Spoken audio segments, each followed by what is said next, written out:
Merci, chers amis, de me donner la possibilité de m'accueillir dans cette capsule intitulée « Sur les traces du Maître ».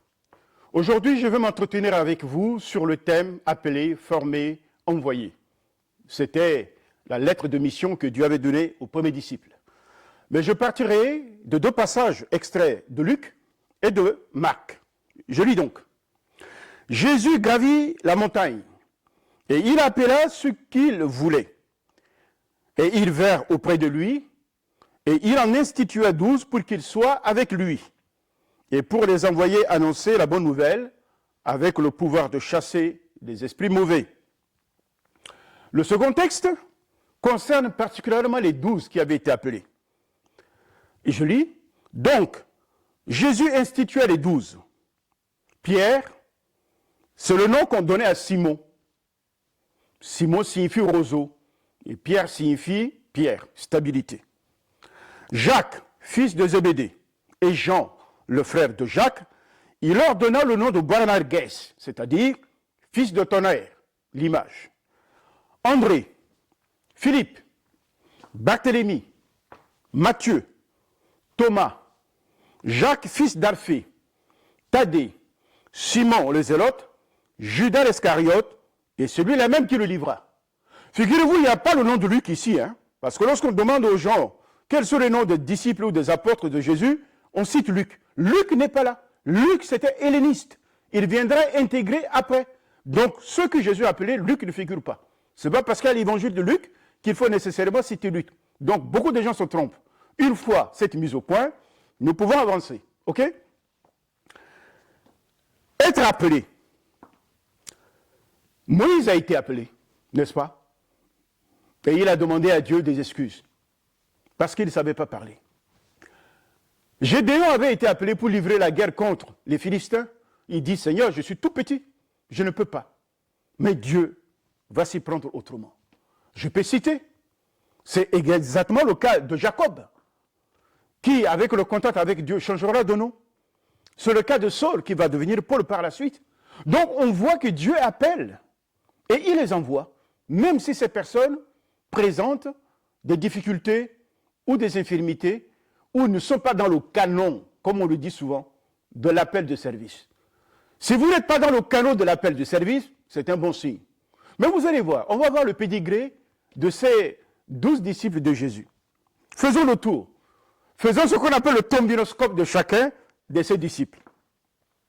Prenons Pierre, qui est le chef de file. Pierre avait beaucoup de difficultés à tenir sa langue. Et il est plein de contradictions. Vous n'allez pas me dire que ça, c'est une qualité, ça. C'est un gros défaut. Vous prenez André, son frère, le frère de Pierre. C'était quelqu'un de très calme. Même trop calme. Ce qui fait qu'il n'apparaît jamais. Il est toujours à l'ombre des gens. Vous n'allez pas me dire que c'est une qualité, ça. Pour quelqu'un qui est censé prendre la parole en public, c'est un gros handicap. Jacques et Jean. Ils portent le surnom de fils de tonnerre, les deux, parce qu'ils étaient trop remuants, agressifs même, des têtes brûlées, comme on le dit à notre époque. Mais ils sont très ambitieux. C'est eux qui ont demandé, la maman est venue demander à Jésus, est-ce que tu peux demander à un de mes fils d'être l'un à ta droite, l'un à ta gauche, vous voyez? Donc ils se projettent déjà dans le gouvernement de Jésus. On voit qu'ils étaient très ambitieux, et ils sont prêts à faire des petits coups bas pour être les premiers, des intolérants. Et dans le service des gens, on trouve des gens aussi comme ça. Philippe. Philippe était réputé sceptique. C'est un pessimiste, Philippe. Quand tu lui dis que cet endroit, il est bon, lui, il voit toujours le côté négatif. Et comme disait Einstein, les gens négatifs trouvent toujours des problèmes à chaque solution. Et je crois que Philippe est l'un d'eux. Il fait preuve d'une vision limitée des choses. Chaque fois quand tu lui demandes de faire quelque chose, il dit qu'on n'y arrivera pas. Avec ce que nous possédons pour nourrir les foules, on n'y peut pas. Vous voyez que c'est une qualité pour servir Dieu, ça? Non, c'est un gros handicap. On continue. Barthélemy, appelé Nathanaël, que Jésus avait aperçu sur le figuier. Il a dit que voilà un homme en qui il n'y a pas de fraude. Mais Nathanaël a dit, mais tu me connais quand? Jésus a dit qu'avant que tu étais sur le figuier, je t'ai déjà vu. Viens et suis-moi. Nathanaël était partiel. C'était quelqu'un qui prend parti de celui qui lui donne le dernier mot. On dit souvent le dernier a toujours raison pour Nathanaël.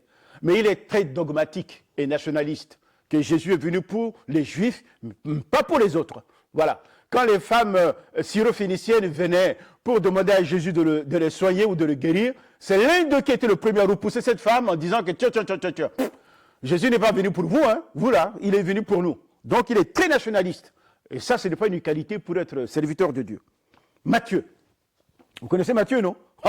Le financier. S'il était au service des impôts, on lui couperait la tête. Il est en train de trafiquer des sous pour payer les Romains, mais au passage, il les met dans sa poche.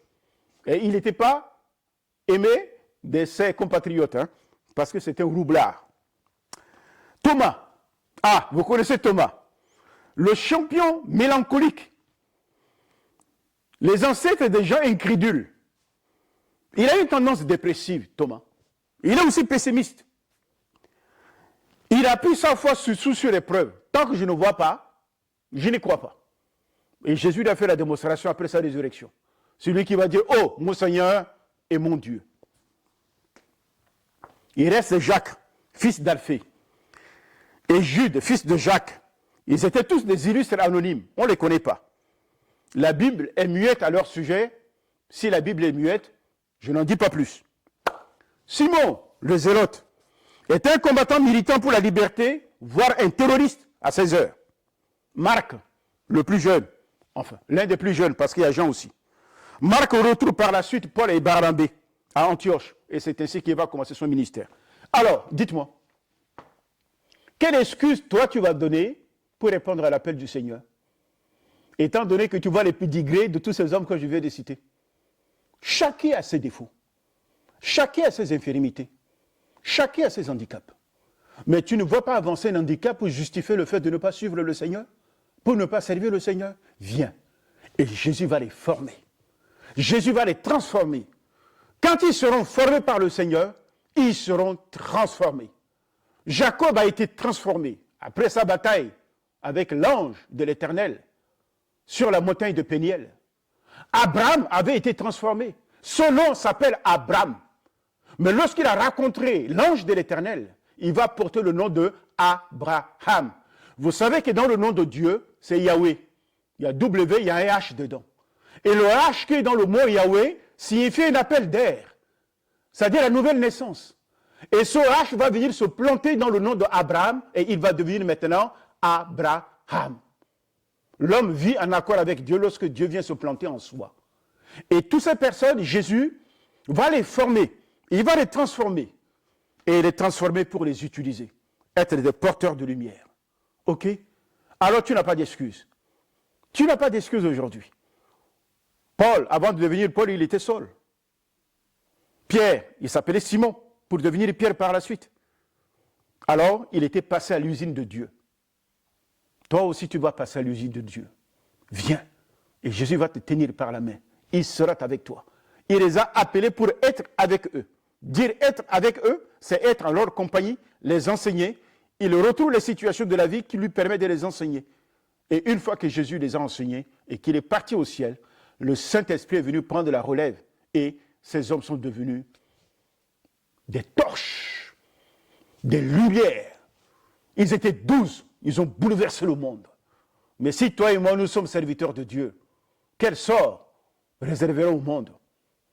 Le monde chanterait, parce qu'il connaîtra la lumière de la vérité de Christ. Alors, ne te retiens pas, viens à Jésus.